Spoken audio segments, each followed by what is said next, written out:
Well, what you see here on the screen is something we initially started in 2019.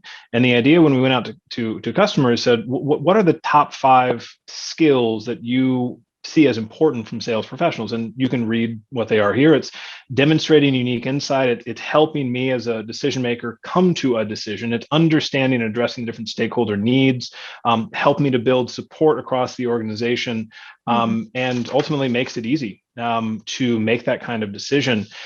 This is the same answer that we saw in a different part of the research, but it speaks again to value that we are bringing to a customer. And it is clear that it is insight, ideas, how to make them better, to see around the corner, to understand problems and challenges they hadn't fully appreciated.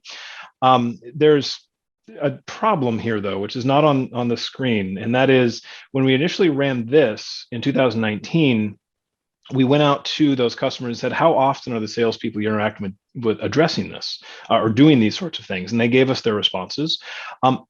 We also went in 2020. This is at the height of the pandemic, a couple months after it really broke and everything was changing. And we asked them the same question: how often are the salespeople you're interacting with demonstrating these skills? John, if you go to the next slide, it's a bit sobering. Here it is. Some of you have seen this before. For some, or perhaps many of you, it'll be the first time, but here's how to look at this. Going from 2019 to 2020, in the scope of the span of 1 year, what executives, what decision makers and customers were saying is a seller's ability to demonstrate the 5 things that are most important for me to make a decision have gone down on average 41% year over year. This is a call to arms.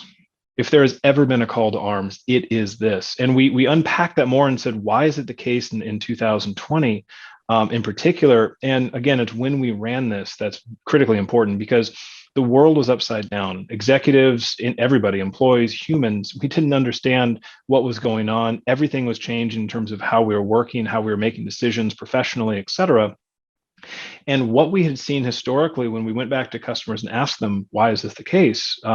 They said, oftentimes the sellers that are coming in, they're relying on the same strategy they had. To John's point, what are the basic questions? And of course, BANT is important for our sale. Like, we have to understand budget, authority, need, timeline, doing the medic and the med pick things and understanding the back, like those are critically important.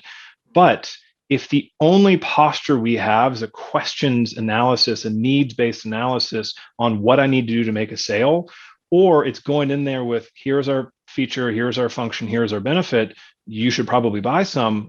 I don't mean to be overly glib. That is not creating the kind of value that you see here.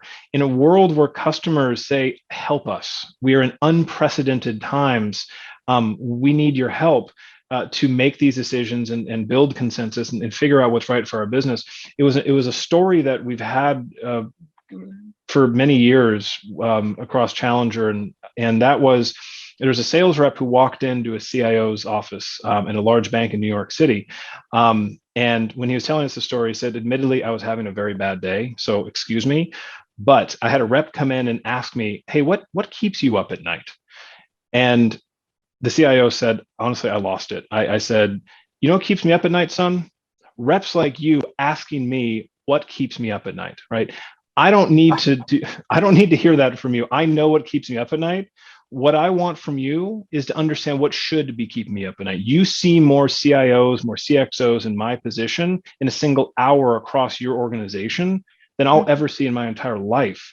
What are the challenges they're addressing? We all have a common, landscape or complexity now during the pandemic and hopefully soon to be after that.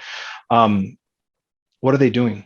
So this is a call to arms, because the majority of sellers, and there's very much a skill gap here, 17 to 27% of sellers do this naturally, which is great for them. But for the other 73 to 83% of sellers, they don't. Mm-hmm. So how do we use this as our very DNA and the foundation for everything we do, from our preparation to the discovery call itself? Are the kinds of questions we're asking helping the customers to do these 5 things?